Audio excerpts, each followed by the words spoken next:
کہ آخر آپ نے جیسس کا ذکر کیوں نہیں کیا؟ ہم تو اپنی تمام تر ریاضتوں کا صحیح حقدار جیسس کو ہی سمجھتے ہیں۔ صبح چرچ میں جا کر ہم لوگ انہی کی سلیب کے آگے سجدہ کرتے ہیں، انہی کی تصویر کے آگے کھڑے ہو کر بائبل پڑھتے ہیں، لیکن آپ کی باتوں نے میری عبادتوں میں خلل ڈال دیا۔ آخر اسلام میں ایسا کیا ہے جو مسلمان عیسائیوں کی نہیں مانتے؟ مگر میرے پاس کوئی دلیل، کوئی جواب نہیں تھا۔ آپ کی طرح اور آپ کے لاسٹ لیکچر نے تو مزید مجھے الجھا دیا۔ میں یہ فیصلہ نہیں کر پا رہا تھا کہ آپ اور فادر جوزف میں سے کون صحیح ہے۔ میں خود کو کوئی نتیجہ اخذ کرنے کے لائق نہیں سمجھتا، کیونکہ میرے پاس کوئی علم نہیں جس سے میں یہ اندازہ لگا سکوں کہ کون حق پر ہے۔ میرا ہر علم محدود ہے۔ اپنے دین کے حوالے سے اور کسی اور دین کا علم میں نے آج تک حاصل نہیں کیا، تو میں یہ کیسے کہہ سکتا ہوں کہ کون صحیح ہے اور کون غلط؟ وہ ایک طویل گفتگو کے بعد خاموش ہو گیا تھا۔ مسٹر جان، ابیرہ نے پہلی بار اسے اس کے نام سے مخاطب کیا تھا، میں آپ سے ہرگز یہ نہیں کہوں گی کہ آپ اسلام قبول کر لیں۔ جان نے حیرت سے اسے دیکھا، کیونکہ اسلام وہ مذہب نہیں جو الجھنوں سے پیچھا چھڑانے کے لیے اختیار کیا جائے، یا کسی زور زبردستی یا پھر کسی انسان کے لیے اختیار کیا جائے۔ یہ پریکٹیکل سوچ رکھنے والے انسان کا مذہب ہے، جسے انسان صرف ایک اللہ کے لیے، اس کی محبت، اس کے محبوب حضرت محمد صلی اللہ علیہ وسلم کی اطاعت کے حصول کے لیے اختیار کرتا ہے، اور صرف دماغی ہی نہیں، دلی طور پر اسے تسلیم کرتا ہے، کیونکہ اس کا تعلق دماغ سے نہیں، دل کی گہرائیوں سے ہے، جسے اللہ عز و جل نے اپنا گھر بنایا ہے۔ اسلام وہ شمع ہے جو ہوتی تو دل میں روشن ہے، مگر اس کا نور گردش خون کے ساتھ سفر کرتا ہے اور انسان کا پورا وجود منور ہو جاتا ہے۔ یہ نور انسان کو وہ بصارت عطا کرتا ہے جس سے وہ قدرت کی تخلیقات میں اپنے رب کی حکمتوں کو تلاش کرتا ہے۔ یہ وہ واحد دین ہے جسے آج تک زور بازو سے نہیں بلکہ خلوص و اخلاق کی جنگ سے رائج کرایا گیا ہے۔ ابیرہ نے بہت مدھم پرسکون لہجے میں کہا تھا۔ جان کو اس کی بات پر شک نہیں تھا، یقیناً یہ ابیرہ کا خلوص و اخلاق ہی تو تھا کہ جان کی گزشتہ بدتمیزی کے باوجود وہ آج بھی اسے سمجھا رہی تھی، اس کے بگڑے ہوئے ویوز کو ایک بار پھر نئی راہ دکھا رہی تھی۔ میں آپ کو یہ مشورہ دوں گی کہ آپ ہر دین کا مطالعہ کریں، اور اس کے بعد آپ اسلام سے بہتر کسی کو نہیں پائیں گے۔ آپ نے جس انجیل کو اپنا رہنما مانا ہے وہ تحریف شدہ ہے۔ اس میں آپ کے آباء و اجداد نے اپنی مرضی کی باتیں اپنے فائدے کے لیے شامل کر دی ہیں، کیونکہ یہود و نصارہ ہمارے نبی صلی اللہ علیہ وسلم کو تسلیم نہیں کرنا چاہتے تھے، جبکہ خود انجیل اور تورات میں ہمارے نبی صلی اللہ علیہ وآلہ وسلم کے آنے کی پیشن گوئی موجود تھی۔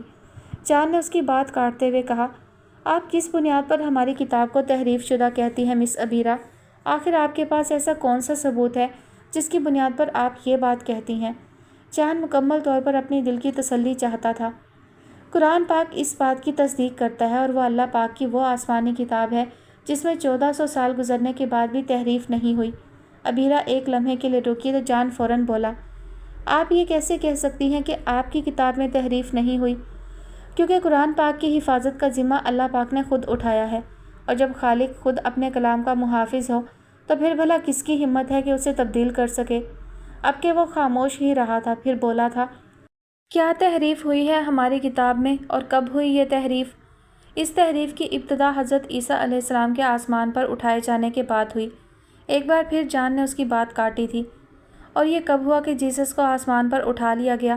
انہیں تو سلیب پر چڑھا دیا گیا تھا اور موت کے گھاٹ اتار دیا گیا تھا بادشاہ ہیرودیس کے حکم پر۔ پھر اس کے بعد ان کی روح کو 12 رسولوں نے دیکھا تھا، جنہیں انہوں نے یہ پیغام دیا تھا کہ ان کے بعد کوئی رسول نہیں، اور انہیں ان کا دین پوری طرح دنیا میں پھیلانا ہے۔ جان کو اس کی ہر بات سے اختلاف ہو رہا تھا۔ بے صبرے لوگوں کے ہاتھ کبھی کچھ نہیں آتا جان، منزل انہی کے قدم چومتی ہے جو صبر کرتے ہیں، مشکلیں برداشت کرتے ہیں۔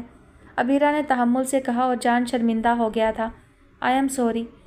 کوئی بات نہیں، یہ انسان کی فطرت ہے، اسے ہمیشہ وقت سے پہلے اور ضرورت سے زیادہ چاہیے ہوتا ہے۔ خیر کوئی بات نہیں، مجھے پتہ ہے کہ آپ لوگ اس بات پر یقین نہیں رکھتے کہ حضرت عیسیٰ کو آسمان پر اٹھا لیا گیا۔ انجیل کے مطابق انہیں موت کے گھاٹ اتارا گیا، پھر دفنایا بھی گیا، اور اس کے بعد مختلف لوگوں نے ان کی روح کو دیکھا، لیکن حقیقت اس سے مختلف ہے۔ اللہ پاک نے خود اس حقیقت کو واضح فرما دیا ہے قرآن کریم میں کہ حضرت عیسیٰ کو آسمان پر اٹھایا گیا، اور ایک شخص کو حضرت عیسیٰ کی شکل دے دی گئی جسے سولی پر چڑھا دیا گیا۔ آپ کے آباء و اجداد یہ سوچتے رہے کہ وہ داؤ بہترین طریقے سے جیت گئے، مگر حقیقتاً اللہ عز و جل نے نبی کو قتل کرانے کی سازش کی سزا میں انہیں ہمیشگی کی گمراہی عطا کر دی۔ ان کے دلوں کو سخت کر دیا کہ حق کے سامنے ہوتے ہوئے بھی انہوں نے حق کو بدل دیا۔ حضرت عیسیٰ کے بعد ان کی قوم 3 فرقوں میں بٹ گئی۔ ایک وہ جنہوں نے حضرت عیسیٰ کو اللہ کا رسول ہی مانا، دوسرے وہ جنہوں نے انہیں ابن اللہ کہا، اور تیسرے وہ جو تثلیث کے عقیدے پر یقین رکھتے ہیں۔ ابیرہ اب خاموش ہو گئی تھی۔ جان کو لگا اب اس کے پاس کچھ پوچھنے کے لیے نہیں بچا۔ ابیرہ نے تو اسے اس کے دین کے بارے میں وہ باتیں بھی بتائی تھیں جو خود اسے بھی نہیں معلوم تھی۔ جستجو وہ چیز ہے مسٹر جان کہ جب انسان کے دل میں پیدا ہو جائے تو وہ اللہ کے حکم سے پہاڑوں کو بھی اپنی جگہ سے ہلا سکتا ہے۔ ڈھونڈیے اپنے اصل دین کو جو آپ کے آباء و اجداد نے اپنے ہاتھوں سے گنوا دیا۔ ابیرہ بات مکمل کر کے اپنی جگہ سے اٹھ کھڑی ہوئی۔ اوکے، اب آپ کلاس میں آئیں، اس نے بہت پرسکون لہجے میں کہا تھا۔ میں نہیں آؤں گا، اس نے خود کو کہتے سنا تھا، مگر ابیرہ بددستور مسکراتی ہوئی دروازے کی طرف بڑھ گئی تھی، جبکہ جان ایک عجیب انتشار کا شکار ہو رہا تھا۔ کس کا ساتھ تمہیں اتنا مطمئن اور خوش رکھتا ہے، اور کیوں میں اتنا مضطرب رہتا ہوں؟ مگر اسے کوئی اطمینان بخش جواب نہیں مل پایا تھا خود سے۔ میں کیوں یہاں آتا ہوں بار بار؟ یہ آپ کی محبت ہے یا اسلام کی جستجو؟ اس کی سوچیں منتشر تھیں۔ حد ہو گئی ہے ابیرہ، میم کی اتنی امپورٹنٹ اور لاسٹ کلاس تم نے اس لڑکی کی وجہ سے چھوڑ دی۔ عالیہ بہت زیادہ خفا نظر آ رہی تھی۔ ایسا کیا کہنا چاہ رہا تھا وہ تم سے جو میرے سامنے اس کے منہ سے نہیں نکلا؟ عالیہ کا لہجہ متجسس تھا اور ابیرہ نے رجسٹر سے نگاہیں ہٹا کر اسے دیکھا تھا۔ تمہیں اندازہ بھی ہے تم کیا کہہ رہی ہو عالیہ؟ ابیرہ کا لہجہ بالکل سنجیدہ تھا۔ ارے نہیں ابیرہ، تم میرا مطلب غلط لے رہی ہو۔ عالیہ بوکھلا گئی تھی۔ میرا مطلب تھا کہ ایسا کون سا گناہ تھا جس کا اعتراف وہ میرے سامنے نہیں کرنا چاہتا تھا؟ عالیہ نے اپنے سوالات کی وضاحت کی تھی۔ وہ کسی گناہ کا اعتراف کرنے نہیں آیا تھا، وہ صرف اپنے احساسات کو پہچاننے کی کوشش کر رہا ہے۔ ابیرہ نے پرسوچ لہجے میں کہا۔ ایک بات کہوں ابیرہ، اگر تم مائنڈ نہ کرو، عالیہ نے بہت محتاط لہجے میں کہا۔ اگر خلاف توقع نہیں ہوگا تو یقیناً مائنڈ نہیں کروں گی، ابیرہ نے مسکرا کر کہا۔ میں نے محسوس کیا تھا کہ دوسرے نامحرم لڑکوں کے مقابلے میں اس لڑکے سے بات کرتے ہوئے تمہارے لہجے میں بہت شائستگی تھی۔ ابیرہ نے پین پر کیپ لگا کر بہت غور سے عالیہ کو دیکھا تھا۔ تمہیں پتہ ہے عالیہ، جب ہم نے کینٹین میں اسے پہلی بار دیکھا تھا تو مجھے وہ حد درجہ بدتمیز انسان لگا تھا جسے خوامخواہ دوسرے لوگوں پر تبصرہ کرنے کی بیماری ہے، مگر میں غلط تھی۔ دوسری بار جب اس نے میرا لیکچر اٹینڈ کیا تو مجھے لگا تھا کہ شاید وہ صرف تفریحاً وہاں آ گیا تھا، لیکن میں تب بھی غلط تھی۔ اور تیسری بار جب میلاد والے دن میں نے اسے خود کو گھورتے دیکھا تو مجھے بہت زیادہ غصہ آیا، لیکن اس کے بعد کی تمام ملاقاتوں میں میرا اسے انٹریکشن ایک معلم اور طالب علم کا رہا، اور میری اس کے بارے میں قائم شدہ ہر رائے غلط ثابت ہوئی، کیونکہ میں نے اسے ان لوگوں میں نہیں پایا جن کے بارے میں قرآن کریم میں آیا ہے کہ ان کے دلوں پر غلاف چڑھے ہیں کہ حق بات سننے، سمجھنے اور دیکھنے سے قاصر ہے، بلکہ میں نے محسوس کیا وہ ان لوگوں میں ہے جن کے بارے میں اللہ نے فرمایا، اور اللہ جس کو چاہتا ہے اپنی رحمت کے لیے خاص کر لیتا ہے، اور جسے اللہ رحیم و کریم اپنی رحمت اپنے کامل دین کے لیے خاص کر لے، اس کے بارے میں ہم تم جیسے لوگ کچھ بھی سوچیں، کچھ بھی کہیں، کوئی فرق نہیں پڑتا، کیونکہ رحمان کی نگاہوں میں اپنا ایک مقام بنا لیا ہے انہوں نے۔ لیکن وہ کیا فعل ہے جس نے اسے رب کائنات کی نگاہوں میں اتنا بلند کیا کہ اس کی پاک ذات نے اس کے کبیرہ گناہ، اس کے شرک کو بھی نظر انداز کیا، اور اسے اپنے پسندیدہ دین، اپنی سب سے بڑی رحمت سے نوازنا چاہتا ہے۔ اور ایسا بھی تو ہو سکتا ہے عالیہ کہ اس نے کبھی دل سے شرک کیا ہی نہ ہو، بس جب میرے ذہن میں یہ باتیں آتی ہیں تو میرے دل میں اس کا احترام بڑھنے لگتا ہے۔ شاید یہ اللہ کی مرضی ہے جو مجھے اس سے نرم گفتار ہونے پر مجبور کر دیتی ہے۔ ابیرہ آج پہلی بار عالیہ کو عجب محویت کا شکار محسوس ہوئی تھی۔ کیا تمہیں اندازہ ہے ابیرہ تم کیا کہہ رہی ہو؟ عالیہ نے تصدیق چاہی۔ ہاں عالیہ، مجھے پتہ ہے میں کیا کہہ رہی ہوں۔ میں دیکھ سکتی ہوں اس کی نگاہوں میں حقیقی رب کی جستجو ہے، وہ تلاش کرنا چاہتا ہے دین حق کو، اور یہ جستجو اللہ صرف انہی کو دیا کرتا ہے جن کے دل میں وہ ایمان کی ہلکی سی روشنی بھی دیکھتا ہے، اور اس کے دل میں وہ روشنی ہے عالیہ، مگر افسوس یہ ہے کہ نہ تو وہ اس روشنی کو محسوس کر پا رہا ہے اور نہ ہی سمجھ پا رہا ہے۔ ابیرہ کہتی جا رہی تھی اور اس وقت خود اسے بھی نہیں معلوم تھا کہ وہ جس نور ہدایت کی بات کر رہی ہے جان اس سے بے خبر نہیں، بس وہ اس کے لیے نور ہدایت نہیں بلکہ خود ابیرہ عباد ہے۔ وہ جب سے گھر آیا تھا تب سے ابیرہ کی دی ہوئی اس کتاب کو دیکھ رہا تھا جو کلاس کے اختتام پر ابیرہ نے اسے دی تھی۔ وہ انکار کے باوجود اس کی کلاس اٹینڈ کرنے گیا تھا۔ وہ اس کی بات ٹال ہی نہیں سکتا تھا اور نہ ہی اس نے کوشش کی تھی۔ کیا مجھے یہ کتاب پڑھنی چاہیے؟ وہ دھڑکتے دل کے ساتھ سوچ رہا تھا۔ اگر ماما کو پتہ چلا تو کیا ہوگا؟ اس کے دل کو ایک عجیب خدشہ لاحق ہوا تھا۔ میں ہرگز نہیں کہوں گی کہ آپ دین اسلام قبول کر لیں۔ اس کے کانوں میں ابیرہ کی آواز گونجی تھی۔ اگر آپ یہی چاہتی ہیں تو پھر آپ نے مطالعہ کے لیے مجھے اپنی کتاب کیوں دی؟ اس نے کتاب کے فرنٹ پیپر پر نظر ڈالی تھی جس پر لکھا تھا عقائد اسلام۔ اس نے دراز کھول کر کتاب اس میں رکھ دی اور آنکھیں بند کر کے ابیرہ کے آج کے لیکچر پر غور کرنے لگا تھا۔ توحید سے مراد اللہ کو اس کی ذات و صفات میں یکتا و تنہا اور منفرد ماننا۔ کوئی انسان اس وقت تک مسلمان نہیں ہو سکتا جب تک وہ دل سے تسلیم نہ کر لے کہ اللہ عز و جل اپنی ذات میں اکیلا ہے، یعنی اس کے مثل کوئی نہیں، اور نہ ہی کسی کو اس قدر حیثیت حاصل ہے کہ اس کے اوصاف میں اس کا شریک و محرم بن جائے۔ یعنی اگر دوسرے لفظوں میں کہا جائے کہ وہ ہر طرح کے شرک سے پاک ہے تو بہتر ہوگا۔ کوئی بھی انسان یہ دعویٰ ہرگز نہیں کر سکتا کہ نعوذ باللہ وہ اللہ عز و جل جیسے اوصاف رکھتا ہے۔ نہ تو یہ دعویٰ آج تک اللہ کے کسی ماننے والے نے کیا ہے اور نہ کسی دوسری مخلوق نے، جیسے جنات۔ ہاں، اگر انہوں نے ضرور کیا جو اللہ کو نہیں مانتے تھے، جیسے فرعون اور نمرود۔ اب یہاں زیر غور بات یہ بھی ہے کہ انبیاء کرام علیہم السلام بھی اللہ کے منتخب شدہ ہونے کے باوجود بشر ہی تھے۔ ان کا درجہ، ان کا رتبہ بے شک اور بلا شبہ عام انسانوں سے بلند ہے، لیکن اللہ عز و جل کے مقابل ہرگز نہیں۔ اور جب انبیاء کرام علیہم السلام اس کے برابر نہیں، تو عام انسان جیسے عارفین، اولیاء کرام، علماء، فقہا وغیرہ کوئی بھی قدرت نہیں رکھتا کہ وہ اللہ کی مرضی کے بغیر کسی کو رزق ہی پہنچا سکے، کسی کی کوئی مراد منت پوری کرے۔ اللہ پاک خود اگر چاہتا ہے تو اپنے اختیارات میں بہت قلیل حصہ اپنے مقرب اور محبوب بندوں کو عطا کر دیتا ہے، جیسے اس نے حضرت موسیٰ علیہ السلام کو معجزات عطا کیے تھے، جیسے اس نے حضرت سلیمان کو ہر جاندار کی زبان سکھائی، جنات کو قابو کرنے کا فن عطا کیا، ہمارے نبی صلی اللہ علیہ وسلم کو اس نور سے بنایا کہ دھوپ میں کبھی ان کا سایہ نہیں بنتا تھا۔ وہ امی تھے، مگر عقل و فہم کی وہ باتیں لوگوں کو بتاتے جو ان کے وقت کے قابل سے قابل لوگ بھی نہ بتا سکتے تھے۔ انہوں نے اللہ کے حکم سے انگشت کے اشارے سے چاند کو 2 حصوں میں تقسیم کیا، اور اسی طرح اللہ پاک نے حضرت عیسیٰ علیہ السلام کو بہت سے معجزات عطا کیے، جیسے اندھوں کو آنکھ یعنی بینائی عطا کر دینا، کوڑھی کو ٹھیک کر دینا، مردوں کو جلا دینا، اور مٹی سے پرندے بنا کر انہوں نے زندہ کیے۔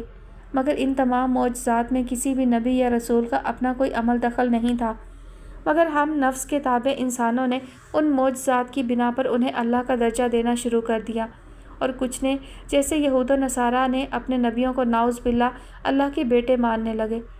یہودیوں نے کہا حضرت عزیر علیہ السلام ابن اللہ، اور نصارہ نے کہا کہ حضرت عیسیٰ علیہ السلام ابن اللہ، لیکن یہ سراسر شرک ہے، اللہ پر بہتان ہے، اور اللہ پاک نے یہود و نصارہ کے اس بدقول کو اس طرح مسترد کیا ہے۔ سورہ مریم کی آیت نمبر 35 میں ارشاد ہے، اللہ کی یہ شان نہیں کہ وہ اولاد کو اختیار کرے، وہ بالکل پاک ہے، وہ جب کوئی کام کرنا چاہتا ہے تو بس اس کا ارشاد فرما دیتا ہے کہ ہو جا، سو وہ ہو جاتا ہے۔ اسی طرح سورہ کہف میں بھی فرمایا، اور تاکہ ان لوگوں کو ڈرائے جو یوں کہتے ہیں کہ نعوذ باللہ اللہ تعالیٰ اولاد رکھتا ہے، نہ تو اس کی کوئی دلیل ان کے پاس ہے اور نہ ان کے آباء و اجداد کے پاس تھی۔ بڑی بھاری بات ہے جو ان کے منہ سے نکلتی ہے، اور وہ لوگ بالکل ہی جھوٹ بولتے ہیں۔ یکدم دروازہ ایک دھماکے سے کھلا اور ماما اندر داخل ہوئی تھیں، اور ان کے چہرے پر پریشانی کے سائے لہرائے تھے۔ وہ جلدی سے اٹھ کر ان کی طرف بڑھا تھا۔ کیا ہوا ماما، سب ٹھیک تو ہے؟ اس نے انہیں تھامتے ہوئے پوچھا۔ جان، تمہارے نانا کی طبیعت ٹھیک نہیں ہے، ہمیں ابھی نکلنا ہے، تم پیکنگ کر لو، ہم تمہارے پاپا کی برسی کے بعد ہی واپس آئیں گے۔ وہ بہت تیزی سے کہہ کر کمرے سے باہر نکل گئی تھیں۔ چاند چند ثانیے حیران پریشان کھڑا رہا تھا، پھر الماری کی طرف بڑھ گیا تھا۔ اپنے کپڑے فولڈ کرتے ہوئے اس کے ذہن میں ایک ہی سوچ گردش کرنے لگی تھی، کل کا ابیرہ کا لیکچر مس ہو جائے گا، اور پھر کل کلاسز کا بھی لاسٹ ڈے ہے، 1 ہفتے بعد پیپرز ہوں گے، اور پھر یونی سے میرا تعلق ختم، میرا ماسٹر مکمل ہو جائے گا۔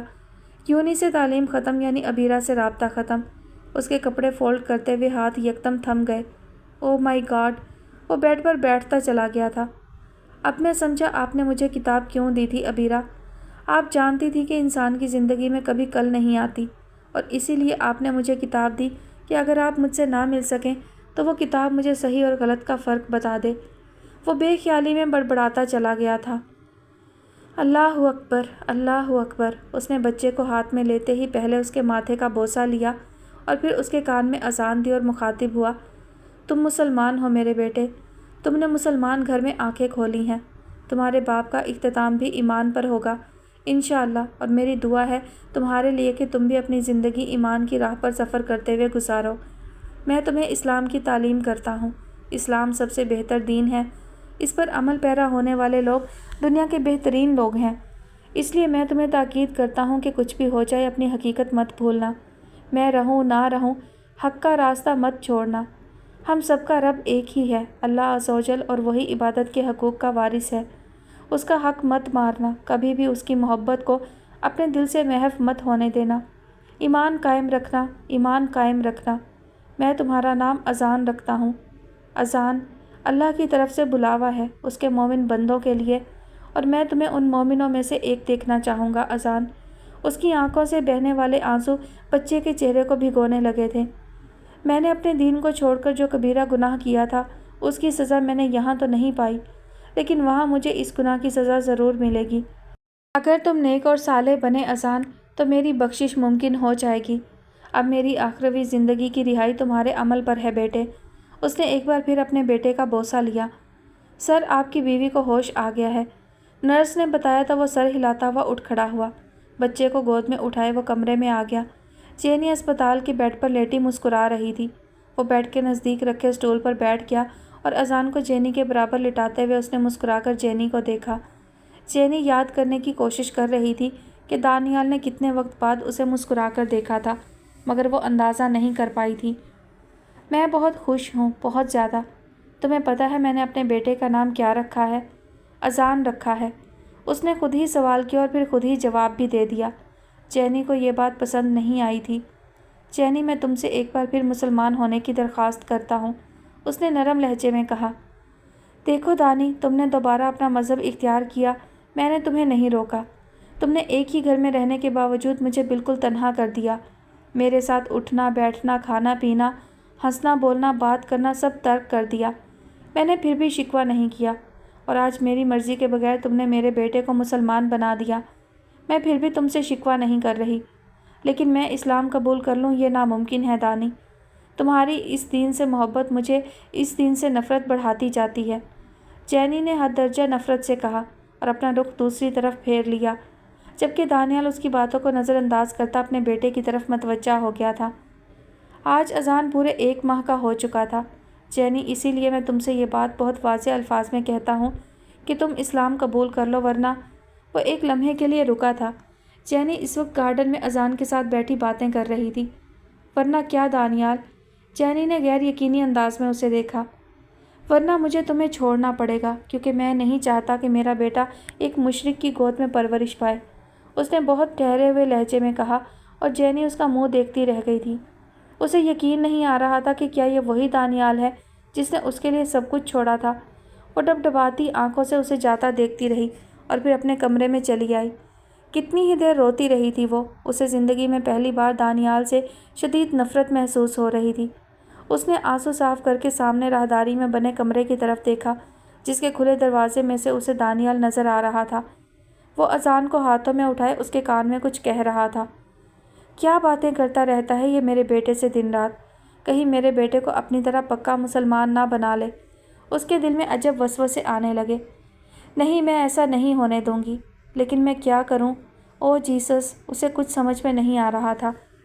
بی بی جی، آپ کے گھر والے آئے ہیں آپ سے ملنے، ایک ملازمہ نے اندر داخل ہو کر کہا، اور جینی بجلی کی رفتار سے کمرے سے باہر نکلتی چلی گئی تھی۔ دور تک پھیلا صحرا دھوپ کی تیزی کے سبب جل رہا تھا۔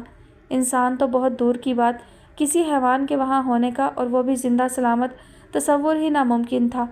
مگر اچانک ہی بہت دور ریت کے اونچے ٹیلے پر سیاہ نقطہ سا ابھرتا اور پھر دھیرے دھیرے بڑھنے لگتا ہے۔ وہ ایک زندہ انسان تھا، سر تا پیر سیاہ چادر میں ملبوس انسان۔ اس کا چہرہ اس چادر میں کہیں گم تھا۔ ننگے پاؤں اس تپتی ریت پر چلتے ہوئے اس کے پاؤں زخمی ہو گئے تھے اور اس حد تک سرخ ہو گئے تھے کہ ان سے خون رسنے کا گمان ہو رہا تھا۔ وہ کون سی روح تھا جو اپنی جان ہتھیلی پر رکھ کر اس تپتے صحرا میں آ گیا تھا؟ اب نقاب ہٹنے لگا تھا۔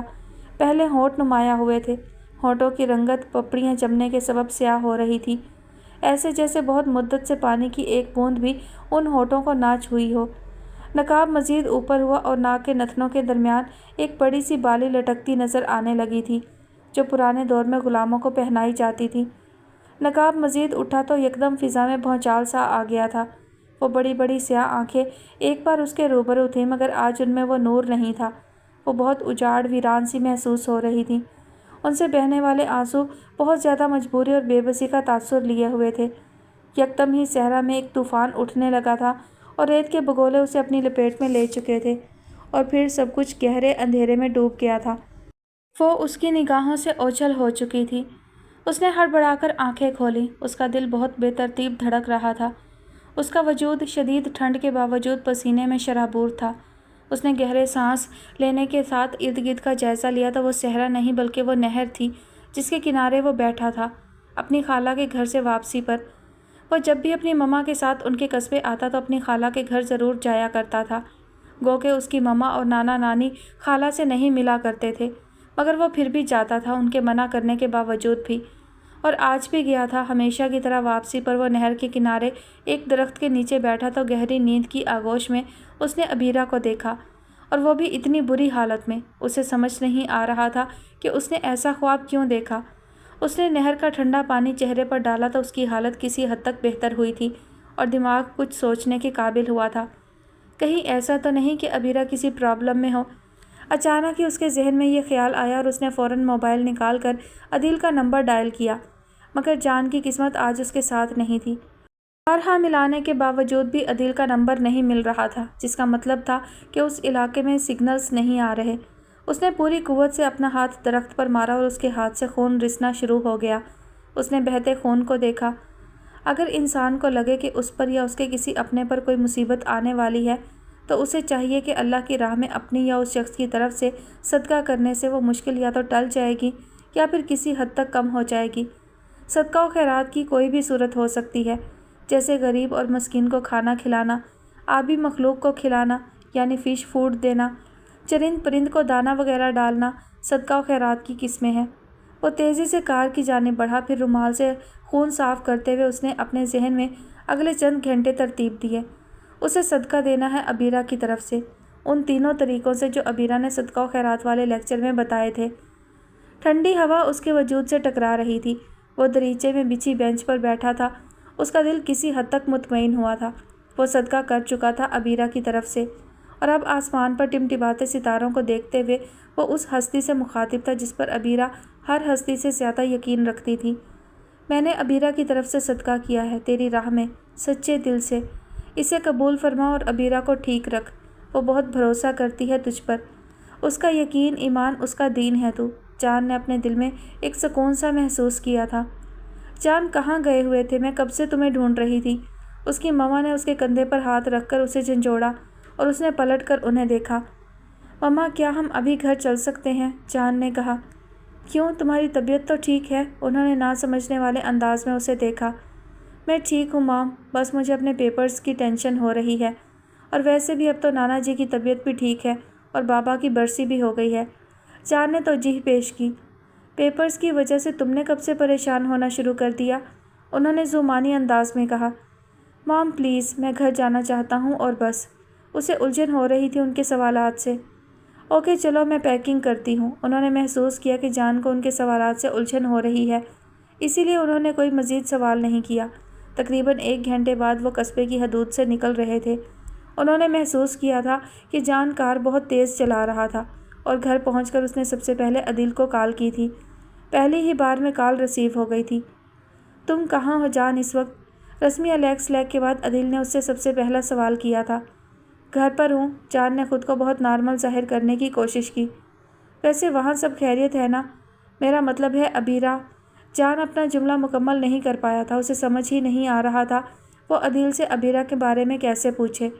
یکدم دونوں طرف ہی خاموشی چھا گئی تھی۔ بالآخر جان نے ہر احتیاط کو بالائے طاق رکھا، یہاں تک کہ عدیل کے خفا ہونے کو بھی۔ عدیل، ابیرہ کیسی ہے؟ مجھے نہیں پتا، لیکن مجھے ایسا لگ رہا ہے کہ وہ کسی مصیبت میں ہے۔ وہ ایک ہی سانس میں کہتا چلا گیا۔ میں خود بھی سمجھ نہیں پا رہا تھا کہ میں تمہیں کیسے بتاؤں۔ میں نے خود ہی تمہیں ابیرہ سے دور رہنے کا کہا تھا، اب اس کی اتنی پرابلم میں تمہیں کیسے شامل کروں؟ عدیل کے لہجے میں شرمندگی تھی۔ کیا ہوا عدیل ابیرہ کو؟ وہ ٹھیک تو ہے؟ جان کے ذہن میں اس کی خواب والی حالت ابھر آئی اور اس کا دل اس کے حلق میں آ گیا تھا۔ وہ جیل میں ہے۔ عدیل کا یہ جملہ جان کو سن کر گیا۔ کیا؟ اس کی آواز ڈوبتی چلی گئی تھی۔ اس پر سنیتا نام کی لڑکی کے اغوا کا الزام ہے۔ ہم لوگ جیل ہی میں آئے ہوئے ہیں مگر کچھ ہو نہیں پا رہا۔ احمد کی بھی کوئی سفارش کام نہیں آ رہی۔ سخت مشکل میں مبتلا ہیں جان، پلیز تم کچھ کرو۔ ہم علاقائی پولیس اسٹیشن میں ہیں۔ عدیل کا لہجہ ملتجی تھا۔ میں آ رہا ہوں۔ جان نے اتنا کہہ کر کال منقطع کر دی۔ وہ ایک لمحہ بھی ضائع نہیں کرنا چاہتا تھا۔ بہت تیزی سے اس نے اپنا رخ مما کے کمرے کی جانب کیا۔ وہ جانتا تھا صرف وہی واحد تھیں جو ابیرہ کو جیل کے اندھیروں سے باہر لا سکتی تھیں۔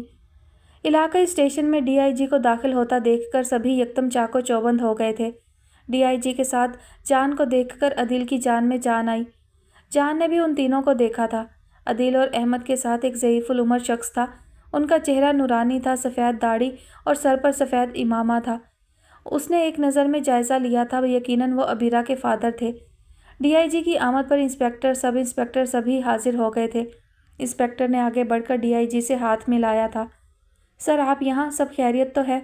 اس نے جان کی طرف دیکھتے ہوئے پوچھا۔ میں ایک پرسنل کیس کے سلسلے میں آیا ہوں۔ تم نے ابیرہ عباد کو سنیتا کے اغوا کے الزام میں گرفتار کیا ہے۔ اسے فی الحال چھوڑ دو، آگے کے معاملات میں خود سنبھال لوں گا، انہوں نے تحکمانہ لہجے میں کہا۔ لیکن سر، اس پر کشور مہرا کی بیٹی کے اغوا کا الزام ہے اور آپ جانتے ہیں نا انہیں، اس نے زمانی انداز میں کہا۔ میں نے کہا نا میں خود سنبھال لوں گا۔ اب کی بار ان کا لہجہ تھوڑا تیز تھا۔ اوکے سر، اس نے مزید کوئی بات نہیں کی اور انہیں ساتھ لیے ایک طرف بڑھنے لگا۔ چلیں جان، انہوں نے جان کو مخاطب کیا تو وہ ان تینوں سے مل چکا تھا۔ ابیرہ کے فادر اس کے بہت مشکور تھے مگر احمد کے چہرے کے تاثرات بہت ناگوار تھے۔ وہ مزید کوئی بات کیے بغیر ڈی آئی جی کے پیچھے چل پڑا۔ وہ اب طے خانے کی سیڑھیاں اتر رہے تھے۔ اس نے دیکھا وہاں بہت اندھیرا تھا، صرف ایک چھوٹا سا بلب تھا جو دو طرفہ بنی کال کوٹھڑیوں کے وسط میں تھا۔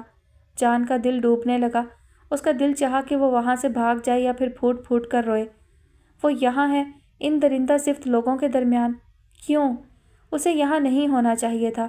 ابیرہ جیسی پاکیزہ لڑکی کیوں ان ناپاک لوگوں کے درمیان ہے؟ کیوں؟ وہ تو اپنے رب سے بہت محبت کرتی ہے، پھر اس نے کیوں اسے یہاں ان اندھیروں میں لا چھوڑا؟ اس نے آج تک کوئی گناہ نہیں کیا، کوئی غلط کام نہیں، پھر کیوں دی جا رہی ہے اسے یہ سزا؟ کیوں؟ اس کا ذہن بری طرح سے انتشار کا شکار تھا۔ ڈی آئی جی اور انسپکٹر کے قدم رکے اور ساتھ ہی جان کو اپنی دھڑکن تھمتی ہوئی محسوس ہوئی تھی۔ اس نے سینے پر ہاتھ رکھ کر دھڑکن محسوس کرنا چاہی تھی مگر وہاں کوئی آواز نہیں تھی۔ نہیں ابیرہ، میں آپ کو قبول نہیں کر سکتا، ہرگز نہیں۔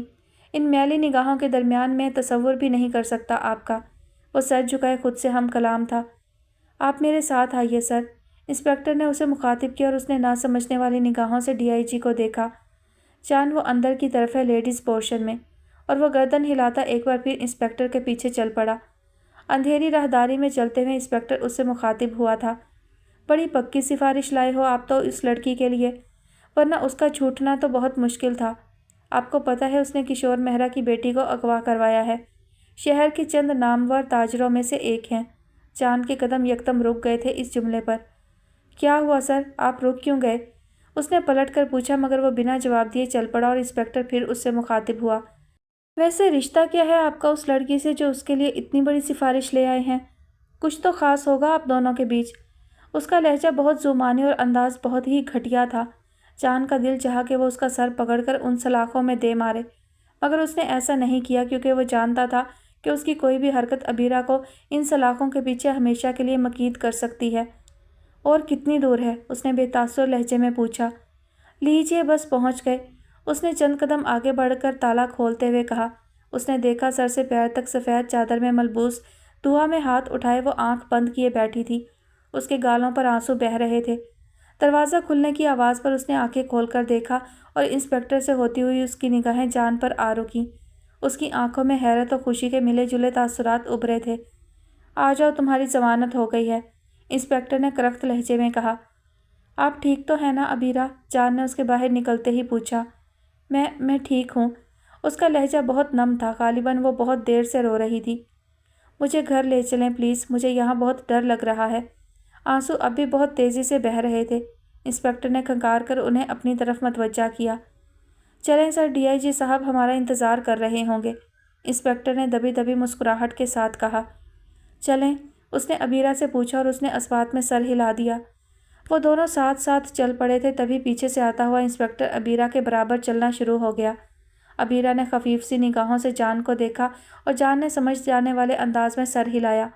وہ چند قدم آگے بڑھا اور اس طرح لڑکھڑایا جیسے اندھیرے میں کسی چیز سے ٹکرایا ہو۔ انسپکٹر نے جلدی سے آگے بڑھ کر اسے پکڑا اور اس دوران عبیرہ کو اپنی جگہ چینج کرنے کا موقع مل گیا۔ وہ پہلے جان کے بائیں طرف چل رہی تھی، اب دائیں طرف آ گئی تھی۔ میں ٹھیک ہوں، جان نے اپنے بازو سے انسپکٹر کا ہاتھ ہٹاتے ہوئے کہا اور سر جھکا کر چلنا شروع کر دیا۔ اگر وہ عبیرہ کی جانب دیکھتا تو وہ دیکھ پاتا وہ اس کی کتنی مشکور تھی۔ اس کی نگاہیں ایک بار پھر بیک ویو مرر پر اٹھی تھیں۔ وہ اب بھی اپنے بابا کے سینے پر سر ٹکائے رو رہی تھی۔ اس کے آنسو بھی اس کے کردار کی طرح شفاف اور چمکدار تھے۔ اس نے دیکھا احمد ایک بار پھر اسے گھور رہا تھا، عبیرہ کو دیکھنے پر۔ اس نے اپنی نگاہیں ایک بار پھر ونڈ اسکرین سے باہر روڈ پر جما دی تھیں، مگر تھوڑی دیر بعد پھر اس کی نگاہیں بیک ویو مرر پر اٹھی تھیں۔ عبیرہ کی آنکھوں سے بہتا ہوا ایک ایک آنسو اسے اپنے دل پر گرتا اور دل پگھلتا ہوا محسوس ہو رہا تھا۔ اب کی بار اس نے احمد کی جانب نہیں دیکھا۔ وہ جانتا تھا احمد اسے دیکھ رہا ہے اور احمد کو وہ اپنی دلی کیفیت بتانے اور سمجھانے سے قاصر تھا۔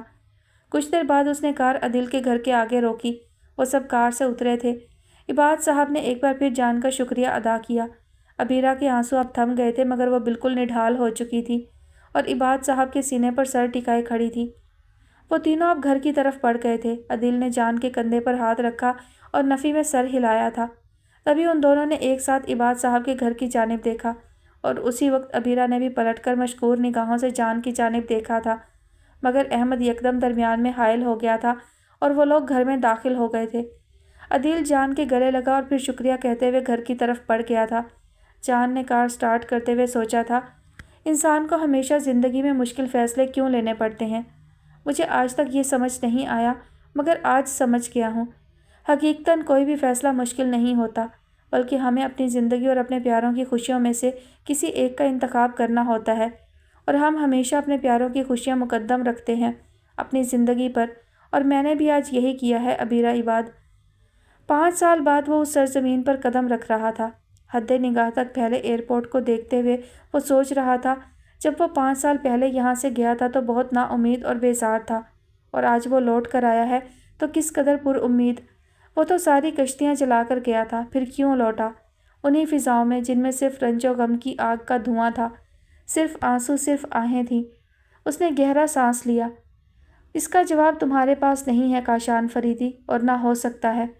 وہ اس وقت اسلام آباد ایئرپورٹ پر کھڑا تھا۔ 5 سال قبل پاکستان سے جاتے وقت اس کا ارادہ واپس لوٹ کر آنے کا نہیں تھا، مگر وہ آج بنا ارادے ہی آ گیا تھا۔ اس نے ایک ٹیکسی میں بیٹھتے ہوئے گھر کا ایڈریس سمجھایا اور گھر کے باہر اترتے ہوئے اس نے ایک نگاہ گھر کے داخلی دروازے پر ڈالی، پھر پلٹ کر ٹیکسی ڈرائیور کو کرایہ ادا کیا اور اپنا سامان اٹھا کر دروازے کی طرف بڑھ گیا۔ چوکیدار نے اسے دیکھ کر دروازہ کھول دیا تھا۔ سب کچھ ویسا ہی تھا، آج بھی سرخ چھوٹے سائز کی اینٹوں سے بنی راہداری جس کے دونوں طرف گارڈ تھے، جس میں انواع اقسام کے پھول لگے تھے جو مالک کے اعلیٰ ذوق کی ترجمانی کر رہے تھے، اور وہ جانتا تھا وہ مالک کون ہے۔ اس کی نانو بھی سفید ماربل سے بنی عمارت شام کے سائے میں دلکش منظر پیش کر رہی تھی۔ وہ کار پورچ سے گزر کر براؤن لکڑی کے دروازے سے اندر داخل ہوا تھا۔ کتنی بار کہا ہے میں بلڈ پریشر کی مریض ہوں، کھانے میں نمک تھوڑا ہولے ہاتھ سے ڈالا کر، مگر مجال ہے جو تم میری ایک بھی سن لو۔ وہ غالباً کسی ملازم کو ڈانٹ رہی تھی۔ وہ دبے پاؤں ان کے پیچھے آیا اور ملازم کو ہاتھ کے اشارے سے چپ رہنے کو کہا۔ اس نے ان کی گلاسز لگی آنکھوں پر ہاتھ رکھ دیے۔ ارے یہ کون ہے؟ وہ ایک لمحے کے لیے بوکھلا گئی تھی، مگر کاشان کے ہاتھ رکھتے ہی انہیں فوراً پتہ چل گیا۔ کاشان، تم آ گئے؟ ان کے لہجے میں حیرت تھی۔ اس نے ان کی آنکھوں سے ہاتھ ہٹائے۔ انہوں نے دھندلاتی ہوئی آنکھوں سے اسے دیکھا۔ اس کے ماتھے کا بوسہ لیتے ہوئے انہوں نے اسے اپنے گلے لگا لیا۔ بہت دیر تک وہ اس سے شکوے کرتی رہی اور وہ مسکرا کر سنتا رہا، اور جب ان کے شکوے ختم ہوئے تو وہ ان سے مخاطب ہوا۔ اچھا بابا، سوری، اب آپ کو تنگ نہیں کروں گا، کہیں نہیں جاؤں گا، مگر اذان کے پاس تو جانے کی اجازت ہے نا مجھے؟ اس نے ہنستے ہوئے کہا۔ لیکن زیادہ دن کے لیے نہیں، اور ہاں، اب تم آ گئے ہو تو میں تمہیں کسی نہ کسی کھونٹے سے باندھ ہی دوں گی تاکہ تم یہاں سے جا ہی نہ سکو۔ انہوں نے اپنے دوپٹے کے آنچل سے آنسو پونچھتے ہوئے کہا، ہم دونوں آج ڈنر باہر کریں گے نانوبی، اوکے؟ اس نے ان کی بات نظر انداز کر دی تھی۔ تم نے سنا میں نے کیا کہا؟ انہوں نے ایک بار پھر اسے متوجہ کیا۔ نانوبی، اگر آپ مجھے کسی کھونٹے سے باندھنے کی کوشش کریں گے تو میں اسی دنیا میں گم ہو جاؤں گا جس سے میں واپس آیا ہوں۔ فیصلہ اب آپ کے ہاتھ میں، جس طرح 5 سال قبل میرے ہاتھ میں تھا۔ اس کا لہجہ سلگا ہوا تھا، وہ اسے دیکھتی ہی رہ گئی تھی۔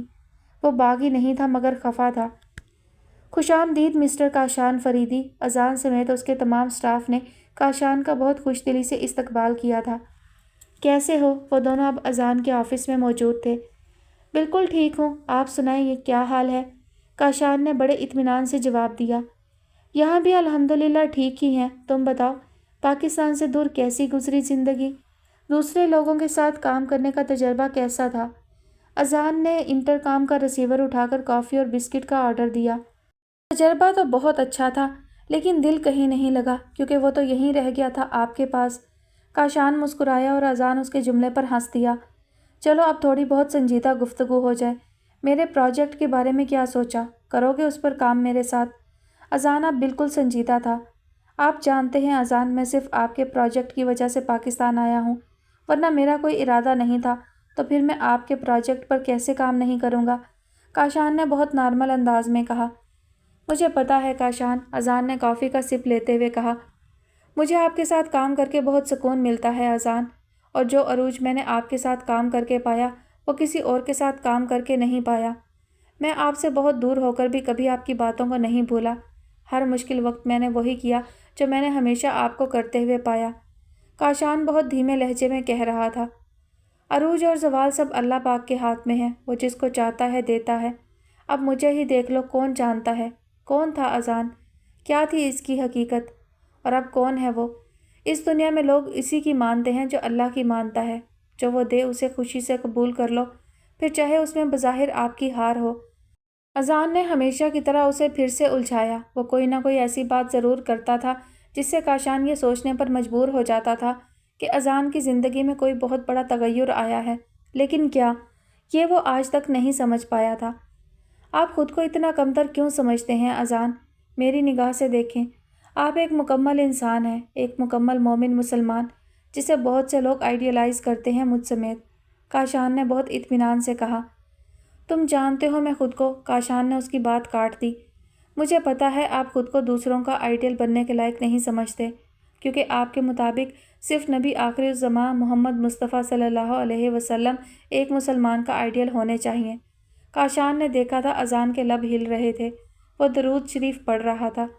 کیا میں غلط کہتا ہوں؟ اب اذان اس سے مخاطب تھا۔ نہیں، آپ غلط نہیں، مگر انہیں آئیڈیلائز کرنے کے لیے ہمیں آپ کے جیسا مومن بندہ بننا پڑے گا، جو کہ بہت مشکل کام ہے، کاشان نے مسکراتے ہوئے کہا، جبکہ اذان بالکل سنجیدہ تھا۔ کاشان، مجھے کسی خوش فہمی میں مبتلا مت کرو، میرے اعمال کے بارے میں تم جانتے کیا ہو؟ کسی کے موجودہ حالات کو دیکھ کر ہم اس کے مومن ہونے کا دعویٰ نہیں کر سکتے کاشان، جب تک ہم اس کی زندگی کا پورا جائزہ نہ لیں۔ وہ ایک سانس میں کہتا چلا گیا، اور یہ جملے کہتے ہوئے بھی کاشان کو مومنوں کی صف میں نظر آیا تھا، جو ہر نیک کام کرتے ہیں پھر بھی اللہ سے ڈرتے ہیں اور اپنے آپ کو نیک نہیں کہتے۔ سر، آپ سے کوئی لڑکی ملنے آئی ہے، اس کے پی اے نے اندر داخل ہوتے ہوئے کہا۔ کون ہے؟ اس نے پرسوچ لہجے میں پوچھا۔ آلیانہ عباد۔ یہ نام سن کر وہ اپنی جگہ منجمد ہو گیا۔ وہ اپنے کمرے کے سامنے بنے دالان میں کھڑا تھا، ٹھنڈی ہوائیں اس کے وجود سے ٹکرا رہی تھی۔ اس کے پی سی پر بیک اسٹریٹ بوائز کا گانا بلند آواز میں چل رہا تھا، اس کی پلکیں نم تھیں۔ جان، تمہیں پتہ ہے یہ بھی ایک عجیب اتفاق ہوا ہے، یہاں تمہاری اور ریٹا کی منگنی ہوئی اور ادھر ابیرہ اور احمد کا نکاح ہو گیا۔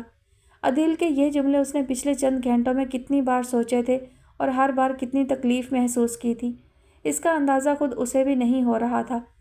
اس نے ریٹا کی پہنائی ہوئی رنگ کو دیکھا۔ جان، اگر تم چاہتے ہو کہ میں ابیرہ کو جیل سے باہر نکلواؤں تو تم ریٹا سے شادی کے لیے تیار ہو جاؤ۔ اسے ماما کے لہجے کی صفاقی یاد آئی تھی۔ مشکل فیصلے بھلے ہی کتنے مشکل کیوں نہ ہوں، انہیں لینے میں پلک جھپکنے کا ٹائم بھی نہیں لگتا۔ اگر تم مسلمان ہوتے جان تو میرے نزدیک ابیرہ کے لیے تم سے بہتر کوئی نہیں تھا۔ مگر یہ تمہاری سب سے بڑی بدقسمتی ہے کہ تم ایک نان مسلم ہو اور ابیرہ ایک پکی مسلمان۔ وہ گھٹنوں کے بل زمین پر بیٹھتا چلا گیا اور اپنے دونوں ہاتھ گھٹنوں پر رکھتے ہوئے اس نے آسمان کی جانب دیکھا تھا۔ کیا مذہب ایک مسلمان کی زندگی میں اتنا اہم ہوتا ہے کہ ہر سچا جذبہ اس کے سامنے بے معنی ہو جاتا ہے؟ اس کے چہرے پر کرب کے آثار تھے۔ اس نے گردن جھکاتے ہوئے ہاتھ گھاس پر رکھ دیے تھے۔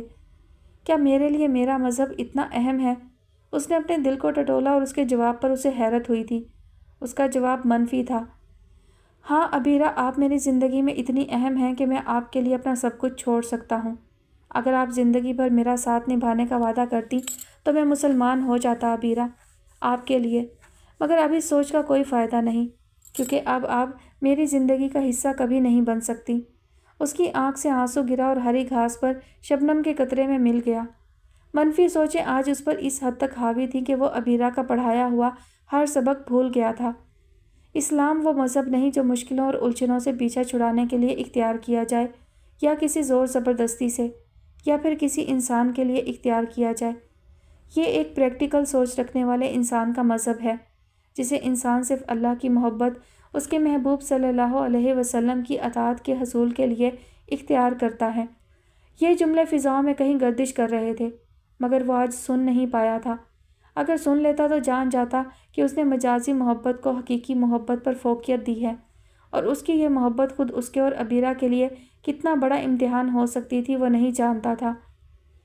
اے عشق نبی میرے دل میں بھی سما جانا، مجھ کو بھی محمد کا دیوانہ بنا جانا۔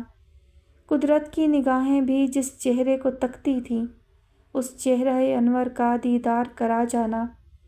جس خواب میں ہو جائے دیدار نبی حاصل، اے عشق کبھی مجھ کو نیند ایسی سلا جانا۔ دیدار محمد کی حسرت تو رہے باقی، جز اس کے ہر ایک حسرت اس دل سے مٹا جانا۔ اپنی نعت مکمل کر کے وہ اسٹیج پر ہی اپنی ہی جگہ پر آ بیٹھا تھا۔ آج 12 ربیع الاول کا دن تھا اور ہر سال کی طرح اس نے آج بھی محفل میلاد میں حصہ لیا تھا۔ اس کے نعت پڑھتے ہی پورا ماحول سبحان اللہ کے نعروں سے گونج اٹھا تھا۔ بہت بڑے پیمانے پر ہونے والے اس میلاد میں ملک بھر سے میڈیا کے لوگ آئے ہوئے تھے۔ کچھ دیر اسٹیج پر بیٹھے رہنے کے بعد وہ نیچے آ گیا اور تبھی کسی نے اس کی انگلی پکڑ کر اسے روکا تھا۔ وہ ایک 7-8 سال کا بچہ تھا اور ہاتھ میں پکڑا ہوا گلاب اس کی طرف بڑھا رہا تھا۔ اس نے دیکھا وہ بہت گول مٹول سا بچہ تھا۔ وائٹ شلوار، بلیک قمیض، پشاوری چپل، سر پر بلیک ٹوپی جس میں تھوڑے تھوڑے فاصلے پر موتی لگے ہوئے تھے۔ اسے بے اختیار اس بچے پر پیار آیا تھا۔ وہ بچہ شرما گیا۔ تو آپ تو بہت سویٹ ہیں، نام کیا ہے آپ کا؟ اس نے اپنے دونوں ہاتھ بچے کی گردن کے گرد حمائل کیے تھے، بہت پیار سے پوچھتے ہوئے۔ میرا نام عبداللہ عبد الرحمن ہے، اور آپ نعت بہت اچھی پڑھتے ہیں اور بہت سویٹ بھی ہیں۔ وہ بچہ بہت معصوم انداز میں بولا تھا۔ بہت بہت شکریہ میری نعت پسند کرنے کے لیے۔ ویسے آپ کا نام صرف عبداللہ ہے یا عبد الرحمن بھی ہے؟ اسے بہت اچھا لگ رہا تھا اس بچے سے بات کرنا۔ یہ پورا نام میرا ہی ہے، میری مما کہتی ہیں کہ مجھے عبداللہ نام بہت پسند تھا اور تمہارے بابا کو عبد الرحمن، اس لیے ہم نے تمہارے دونوں ہی نام رکھ دیے کیونکہ اللہ تعالیٰ کو یہ دونوں نام بہت پسند ہیں۔ اس کی باتیں بہت دلچسپ تھیں اور وہ محظوظ ہونے لگا تھا۔ ویسے آپ کا کوئی دوسرا بھائی نہیں ہے؟ اس کے لہجے میں اب تھوڑی شرارت تھی۔ نہیں، لیکن کیوں انکل؟ اس بچے نے بہت معصومیت سے پوچھا۔ ویری سمپل، آپ کے والدین کو 2 نام پسند ہے، ایک آپ کا رکھ لیتے اور دوسرا آپ کے بھائی کا، اس نے بہت مزے سے کہا اور بچے نے شرم کے سبب دانتوں میں انگلی دبائی تھی۔ آپ ہمارے ساتھ آئس کریم کھائیں گے؟ اس نے عبداللہ کا ہاتھ تھام کر کھڑے ہوتے ہوئے کہا۔ لیکن مما منع کرتی ہیں نا، ٹھنڈ لگ جائے گی، بخار ہو جائے گا، پھر مما روئیں گی، بابا پریشان ہوں گے۔ عبداللہ نے آئس کریم کھانے کی خواہش کے باوجود نہ کھانے کی 1000 وجوہات بیان کی۔ کوئی بات نہیں، ابھی تو ماما یہاں نہیں ہیں، انہیں کیسے پتہ چلے گا، ہم تھوڑی سی کھائیں گے، اس نے مسکراتے ہوئے کہا اور چلنا شروع کر دیا۔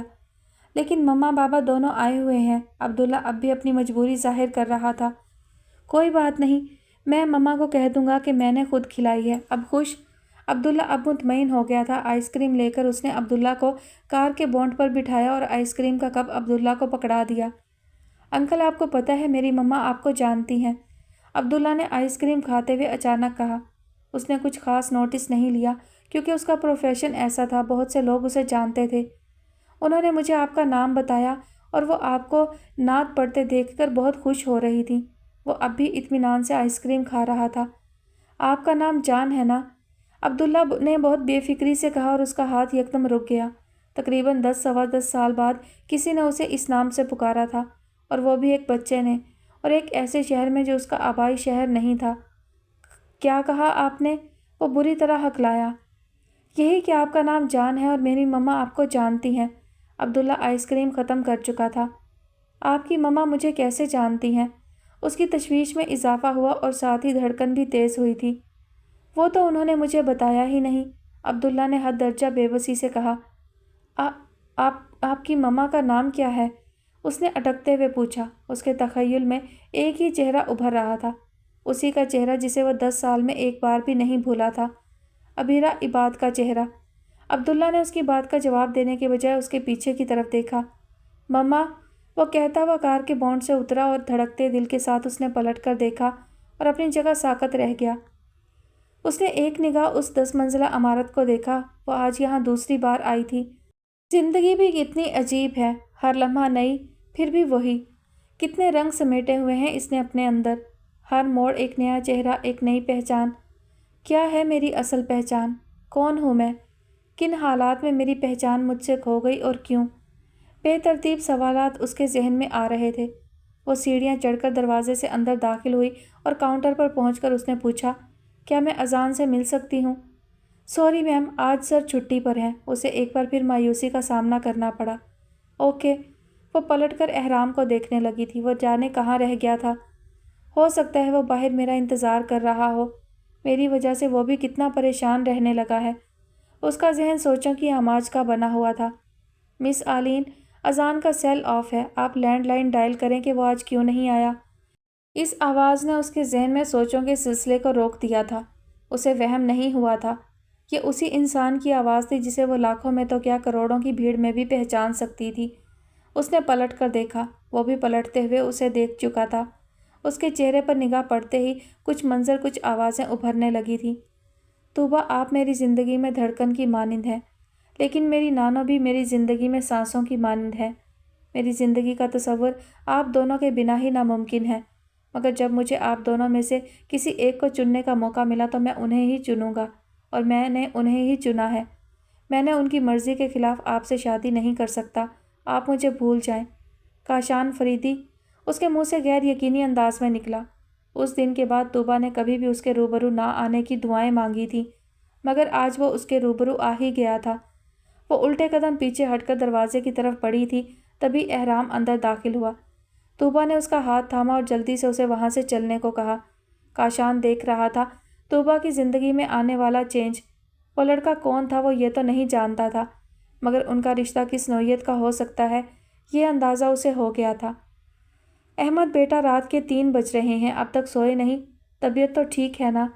اس کے کمرے کی لائٹ آن دیکھ کر وہ اس کے کمرے میں آ گئی تھی۔ وہ بے سدھ بیڈ پر لیٹا ہوا تھا۔ ان کی آواز پر اٹھ کر بیٹھ گیا۔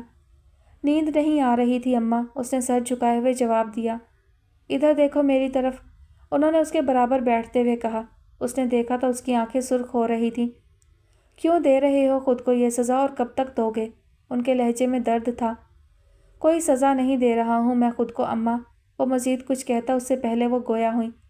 یہ سزا نہیں تو اور کیا ہے؟ اپنی حالت دیکھو تم، بھول کیوں نہیں جاتے اسے؟ وہ تڑپ کر بولی تو وہ چند لمحے خاموش رہا، پھر دھیمے لہجے میں مخاطب ہوا۔ کیا کوئی انسان سانس لینا بھول سکتا ہے؟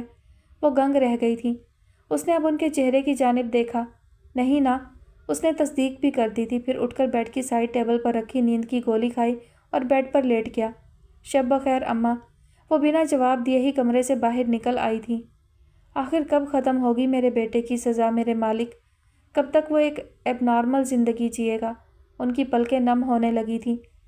کون کہہ سکتا ہے کہ دن کی روشنیوں میں لوگوں کے درمیان خوشیاں بانٹنے والا رات کے اندھیروں میں اس طرح سسکتا ہے؟ وہ بل کھاتی راہداری کے اختتام پر سیڑھیوں پر آ بیٹھی تھی۔ مجھے کہتی ہیں کہ اپنی صحت کا خیال نہیں رکھتے، اور خود اتنی ٹھنڈ میں ٹھنڈے ماربل پر بیٹھی ہیں۔ احمد کی آواز پر انہوں نے سر اٹھا کر دیکھا۔ چلیے اٹھیے یہاں سے۔ اس نے اپنا ہاتھ ان کی طرف بڑھایا اور انہوں نے اپنا ہاتھ اس کے ہاتھ میں دیا اور اٹھ کھڑی ہوئیں۔ میں نے کہا نا آپ سے، میں بالکل ٹھیک ہوں، آپ خواہ پریشان ہو رہی ہیں۔ ان کا ہاتھ تھامے وہ ان کے کمرے کی طرف پیش قدمی کرنے لگا۔ تمہیں کیا پتا کہ ایک ماں کے دل پر کیا گزرتی ہے جب اس کا بیٹا بظاہر بہت نارمل ہونے کے باوجود بھی ایک اب نارمل زندگی گزار رہا ہو، نیند کی گولی کھائے بغیر نہ سوتا ہو۔ وہ دونوں اب کمرے تک پہنچ گئے تھے۔ انہیں بیڈ پر لٹا کر اس نے کمبل ڈال دیا۔ شب بخیر اماں، اس نے اٹھتے ہوئے کہا اور انہوں نے مسکرا کر جواب دیا۔ ان کے کمرے سے نکل کر وہ سیڑھیوں پر ہی آ بیٹھا تھا جہاں کچھ دیر پہلے اس کی اماں تھی۔ ایک ٹرینکولائزر کھا کر بھی اس کی آنکھوں میں نیند کہیں نہیں تھی۔ اس کی آنکھوں سے یہ اندازہ ہو رہا تھا کہ وہ شدید ڈپریشن کا شکار ہے، مگر وہ ڈپریشن کیوں تھا سوائے اس کے کوئی نہیں جانتا تھا، یہاں تک کہ اس کی اماں بھی نہیں۔ جی تو ڈیئر لسنرز، آج کی ایپیسوڈ کا اختتام ہوتا ہے یہیں پر۔ کہانی کافی الجھی ہوئی محسوس ہو رہی ہے، بہت سارے کردار سامنے آ رہے ہیں لیکن کوئی سرا ہاتھ میں نہیں آ رہا، کوئی سر پیر نہیں جڑ رہا ابھی تک، اور کہانی بھی تقریباً آدھی ہو چکی ہے۔ آدھی تو نہیں کہیں گے لیکن بس ذرا سی ہی کم ہے آدھی سے، لیکن ابھی تک کہانی کا کوئی سرا ہاتھ میں نہیں آیا ہے کہ کہانی کس سمت جا رہی ہے، کون کس کا کیا لگتا ہے، کیا ہونے والا ہے۔ خیر دیکھتے ہیں، زیادہ طویل نہیں ہے کہانی، اس کی مزید جو ہیں وہ 4 ایپیسوڈ اور ہوں گی اور یہ انشاءاللہ جلد ختم ہو جائے گی۔ اگر آپ لوگوں کو بور لگ رہی ہے، اچھی نہیں لگ رہی تو کامنٹ سیکشن میں ضرور بتائیے گا۔ دلچسپ تو مجھے لگ رہی ہے لیکن تھوڑی سی ابھی الجھی ہوئی ہے۔ دیکھتے ہیں آگے کیا سامنے آتا ہے۔ اپنا بہت سارا خیال رکھیے گا، مجھے اپنی دعاؤں میں یاد رکھیے گا۔ اللہ حافظ۔